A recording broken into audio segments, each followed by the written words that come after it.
morning, my students. How are you? I hope you are well at your home. Hope you are doing well. Hope you are studying well.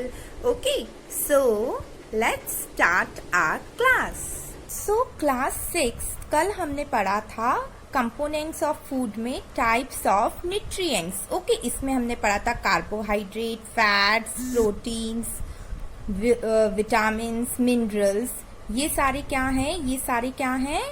ये आपके nutrients हैं. Okay, तो अब हम आज एक एक न्यूट्रिएंट के बारे में पढ़ेंगे. So first nutrient is our carbohydrate. Okay, तो carbohydrates, they are the sources of energy. The food items containing carbohydrates are called energy giving food. Carbohydrate क्या होते हैं?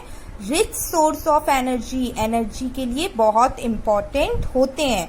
और इनके जो food items होते हैं वो carbohydrates जो contain करते हैं उनको बोलते हैं energy giving foods. Okay?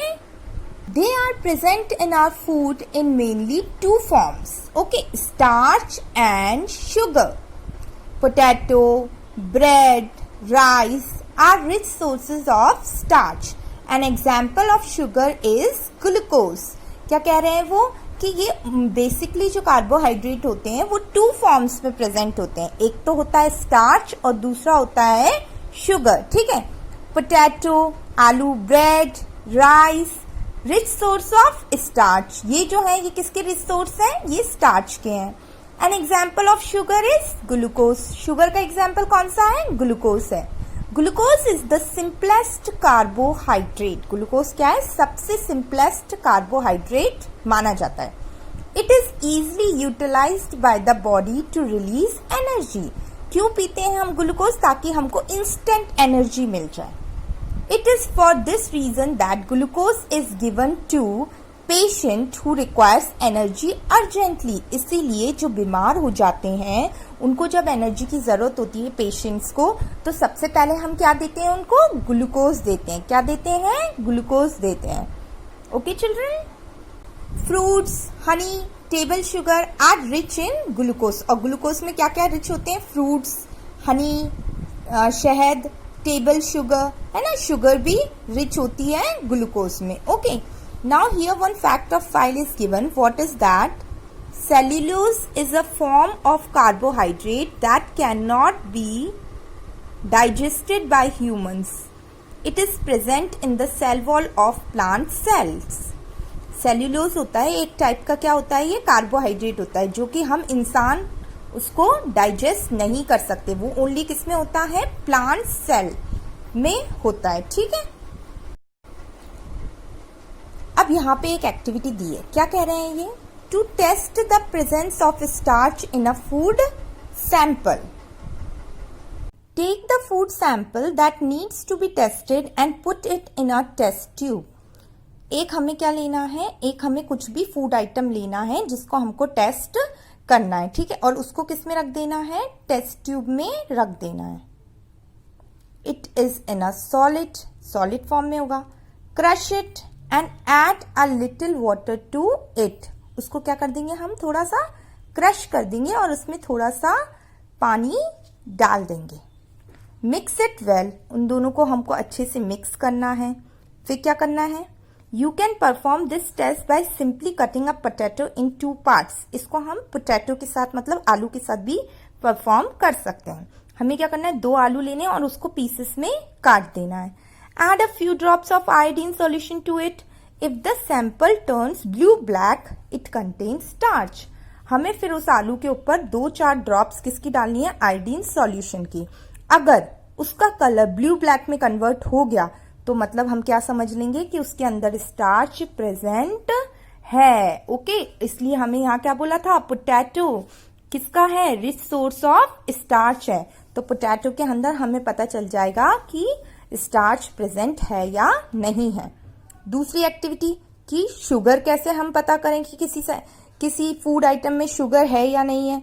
उसके लिए क्या करेंगे? Take the food sample. फिर वापस हमें फूड सैंपल लेना है. If the food sample is solid, crush it and add a little water to it. Same process. Add a few drops of Benedict solution to it. Starch के लिए तो हमने iodine solution लिया था, लेकिन sugar के लिए हम क्या लेंगे? Benedict solution. ये चिल्ड्रन सारे सॉल्यूशंस होते हैं जो केमिस्ट्री लैब में हम यूज करते हैं. Benedict solution is blue in colour. Benedict जो सॉल्यूशन होता है वो क्या किस कलर का होगा? ब्लू कलर का होगा. Heat it for a few minutes. उसको हमको थोड़ी देर के लिए गर्म करना पड़ेगा. After heating, if the food sample turns brick red, the food sample is rich in sugar. अगर हीट करने के बाद वो सैंपल किस में हुआ? ब्रिक रेड कलर का हुआ, तो मतलब उसके अंदर क्या प्रेजेंट है? शुगर प्रेजेंट है. It has medium sugar content, it will turn yellow. अगर उसमें थोड़ी कम मात्रा में शुगर होगी तो वो किस में टर्न हो जाएगा? येलो में. और अगर बहुत ही कम शुगर होगी तो वो किस में टर्न हो जाएगा? Green in colour. ओके, सो ऐसे हमको पता चल जाएगा कि फूड सैंपल में क्या प्रेजेंट है, शुगर प्रेजेंट है या नहीं. Now our next nutrient is fats. Fats क्या होते हैं? कार्बोहाइड्रेट तो एनर्जी गिविंग फूड हो गए. फैट्स क्या होते हैं? They also provide us energy. Fats भी क्या प्रोवाइड करते हैं हमको? Energy. In fact they give us twice the energy than carbohydrate gives us. ये हमें कार्बोहाइड्रेट से भी ज्यादा एनर्जी प्रोवाइड करते हैं. Food items containing fats are also called energy giving food. इनको भी हम एनर्जी गिविंग फूड कह सकते हैं. Coconut oil, nuts, almonds, butter, cream are rich in fats. Okay, अगर ये सब चीजें हम लेंगे तो हमें ये सारी चीजें फैट्स में रिच होती हैं, तो फैट्स हमें मिलेगा. On the basis of the source from which fats are obtained, they are classified into two types.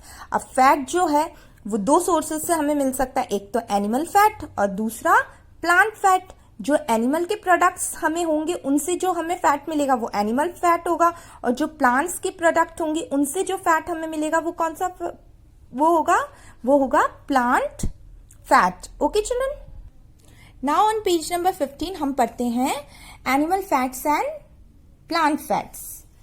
Milk products like butter and ghee are source of animal fats. जो animal fats होगा वो हमें animals से मिलेगा. तो milk हमें animal से मिलता है, butter, ghee milk से ही बनता है, तो ये क्या हो गए?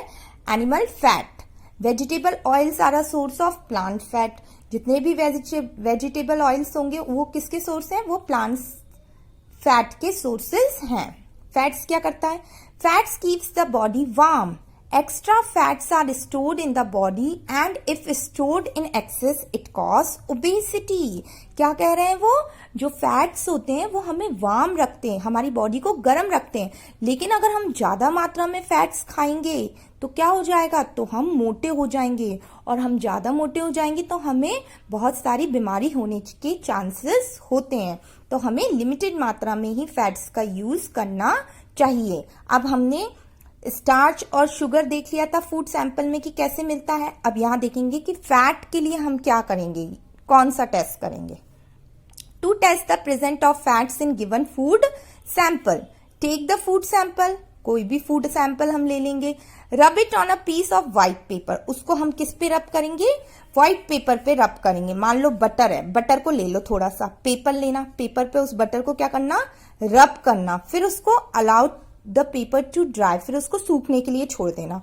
Observe the paper in light. The oily portion become translucent. क्या होगा कि अगर हम थोड़ी देर के लिए उसको धूप में रख देंगे और अगर फिर हम उसको लाइट में देखेंगे तो जो ऑयली पोर्शन होगा वो कैसा होगा? ट्रांसलुकेंट. ट्रांसलुकेंट मतलब उसमें से धुंधला धुंधला हमें आसपास में दिखेगा. Okay children, so up to fats you have to revise.